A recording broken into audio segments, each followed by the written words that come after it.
नमस्कार दोस्तों, आज मैं आपके लिए एक राजकुमारी की कहानी लेकर आई हूँ। ये हमेशा हमारी दादी नानी हमारे घरों में सुनाती थी और बहुत ही अच्छी लगती थी हमें ये कहानियाँ सुनना। तो चलिए आज मैं आपको सुनाती हूँ ये कहानी। यह कहानी एक राजकुमारी की है जो किसी राजकुमार से शादी नहीं करना चाहती थी, बल्कि किसी मेहनती इंसान से शादी करना चाहती थी।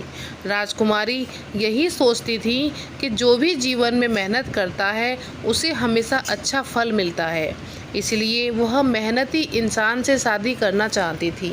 मगर राजा को यह बात मंजूर नहीं थी, क्योंकि वह अपनी बेटी का विवाह ऐसे आदमी से नहीं करना चाहता था जो मेहनती तो हो मगर उसके पास धन ना हो, क्योंकि अगर धन नहीं होगा तो मेरी बेटी का जीवन अच्छा नहीं होगा।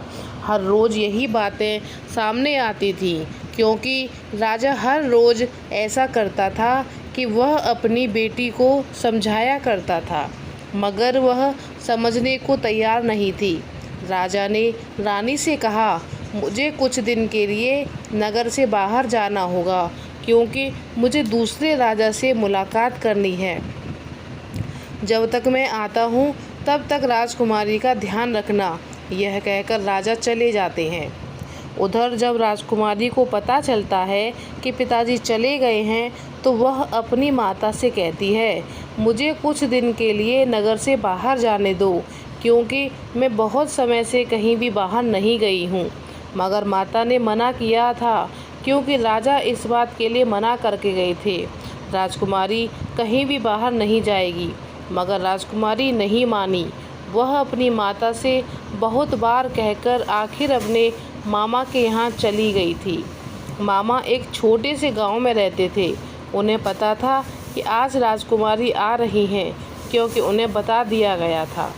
अब मामा को इस बात का ध्यान रखना था कि कोई भी उन्हें पहचान ना पाए, क्योंकि अगर उन्हें कोई पहचान गया तो सभी लोग यहीं पर हर रोज़ आ जाएंगे। कुछ देर बाद राजकुमारी आ गई थी। मामा ने बताया, यहाँ पर कुछ बातों का ध्यान रखना होगा, जिससे तुम्हें यहाँ पर कोई पहचान न पाए। राजकुमारी ने कहा, आप चिंता न करें, कोई मुझे नहीं पहचान पाएगा। कुछ देर बाद मामा ने कहा, मुझे कुछ देर के लिए जाने होगा, तुम अपना ध्यान रखना, मैं जल्दी ही आ जाऊँगा। कुछ देर बाद मामा चले गए। उनके जाने के बाद एक आदमी आता है। वो बहुत ही गरीब लग रहा था। वो उनके मामा के बारे में पूछता है, मगर वह अभी नहीं है। यह बात वह राजकुमारी कहती है। वह कहता है, कोई बात नहीं, मैं अब रोज़ आता हूँ, क्योंकि मुझे उनका कुछ काम करना पड़ता है, इसलिए आप चिंता न करें, वह काम कर लेता हूँ। और कुछ देर बाद ही वह आदमी लकड़ियाँ तोड़ने लग जाता है।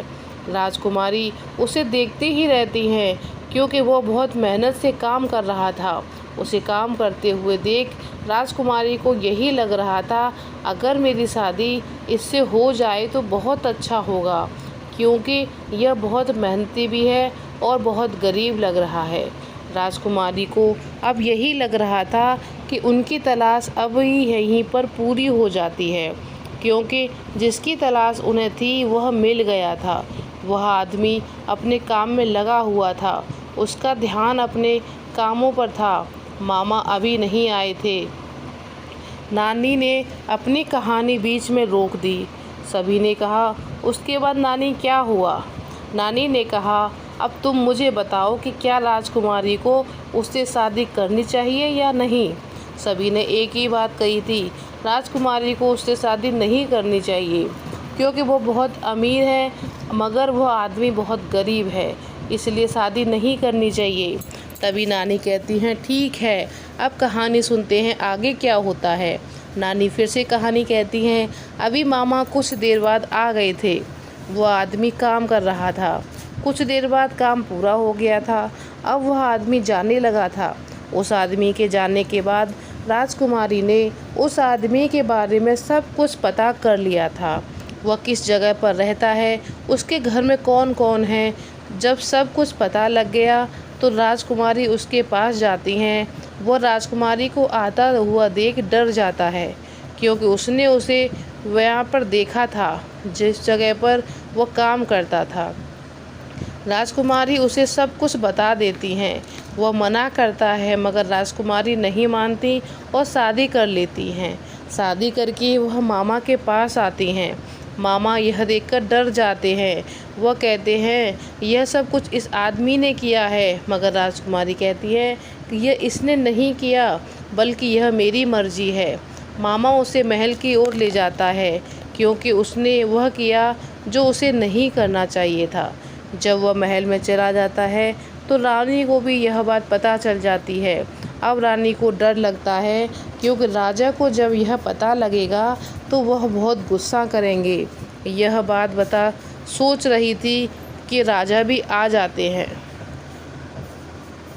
राजा को देखते ही यह क्या हो रहा है, वह राजकुमारी से कहने लगती हैं तुमने वही किया जो मैंने मना किया था, मगर अब क्या किया जा सकता है।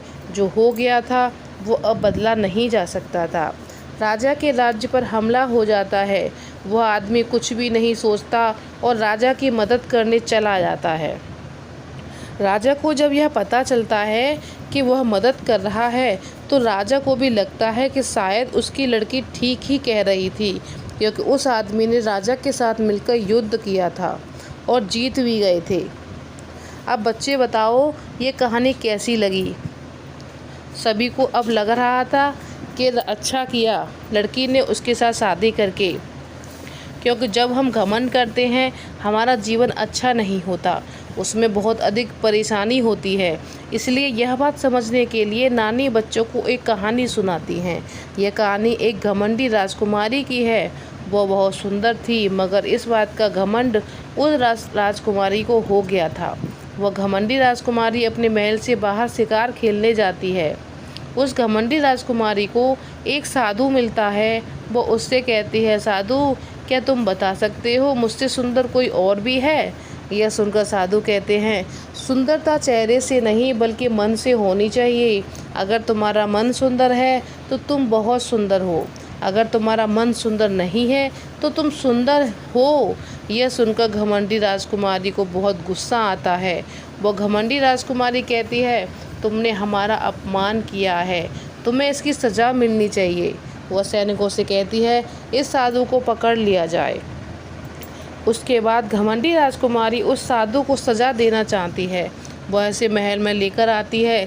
सभी लोग उस साधु को देखते हैं। वह बहुत ज्ञानी थे, उन्हें महल में सज़ा देने के लिए लाया गया था और राजा महल में नहीं थे। वह घमंडी राजकुमारी साधु को कहती है अगर तुम हमारा अपमान नहीं करते तो तुम्हें सज़ा नहीं मिलती। मगर साधु जी कहते हैं मैंने सच ही तो कहा था। घमंडी राजकुमारी उस साधु को सज़ा देती है। अब वह महल से बाहर नहीं जा सकते, उन्हें कारागार में डाल दिया गया। सभी लोग यह सज़ा सुनते हैं लेकिन साधु जी कहते हैं मैंने कुछ नहीं किया। वो घमंडी राजकुमारी से कहते हैं तुम्हें अपने आप पर बहुत घमंड है, इसलिए आज के बाद तुम सुंदर नहीं दिख सकती हो। घमंडी राजकुमारी का चेहरा काला हो जाता है और सभी लोग उस घमंडी राजकुमारी को देखते रहते हैं। अब वह घमंडी राजकुमारी को एहसास हो गया था उसने बहुत बड़ी गलती की है। जब राजा आते हैं वो सब कुछ देखते हैं। वो साधु जी अपनी लड़की के लिए माफ़ी मांगते हैं क्योंकि वह अभी समझदार नहीं थे। उसके बाद साधु जी कहते हैं जब तक खुद एहसास नहीं होगा तब तक समस्या हल नहीं होगी। घमंडी राजकुमारी कहती हैं मुझे अपनी गलती पर पछतावा हो रहा है। यह सुनकर साधु जी खुश हो जाते हैं क्योंकि जो इंसान अपनी गलती मान लेता है उसे माफ़ किया जा सकता है। उसके बाद वह घमंडी राजकुमारी ठीक हो जाती है। वह साधु जी सभी के लिए सबक बन गए थे। जीवन में घमंड से दूर रहना चाहिए। तो आपको हमारी दोनों कहानियाँ कैसी लगीं? अच्छी लगी होंगी क्योंकि दोनों कहानियाँ ही बहुत ही अच्छी थी। और अगर आपको भी अच्छी लगी हो तो हमारे चैनल को लाइक करें, शेयर करें और सब्सक्राइब करें और बेल आइकन को प्रेस करें, जिससे कि हमारी नई वीडियो आए, नई कहानियाँ आएँ, उसका नोटिफिकेशन आपको मिल जाए और आपको इसी तरीके की इंटरेस्टिंग कहानियाँ आपको मिलती रहेंगी हमेशा। तो चलिए फिर अगली कहानी का वेट करिएगा। धन्यवाद दोस्तों।